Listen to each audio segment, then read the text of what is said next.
கர்த்தர் நினைக்கிற மாதிரி நமக்கு செஞ்சார்னா நம்ம கண்ணுக்கு ஆச்சரியமா இருக்கும். அதுக்கு சாட்சி நம்ம ஜெப வீடே சாட்சி. இல்லையா, நாங்கள் அங்கேருந்து வந்தோம், அந்த ஓட்டு வீட்டில் நடத்தலாம்னு சொல்லி தான் வந்தோம். அதுக்கப்புறம் ஒரு சின்ன இடம் வாங்கலாம்னு சொல்லி தான் நானும் மாமாவும் முன்னாடி இருக்கிற இடத்த பார்த்தோம்.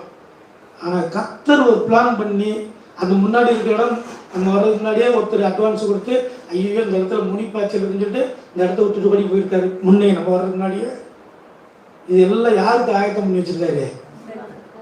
கர்த்தர் அவருடைய ஜெப வீட்டுக்காக ஆண்டவர் அன்னைக்கு ஆயத்தம் பண்ணி வச்சிருக்காரு. நான் வர நேரம்லாம் 2010 இங்கே வர நேரம் இப்படி ஒரு இடம் வாங்குவோம், இப்படி ஒரு ஆலயத்தை கட்டுவோம், இப்படி ஒரு நடக்கும் அப்படிலாம் நினைக்கலாம். ஓட்டு வீட்டில் நடத்துவோம், ஒரு சிலர் வருவாங்க, அவ்வளோதான் நினச்சிட்டு இருந்தோம்.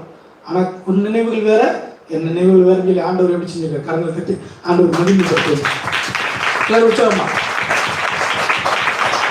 அல்லேலூயா அல்லேலூயா. அப்போ இதை பார்க்குறதுன்னா நம்ம கண்ணுக்கு எப்படி இருக்குது?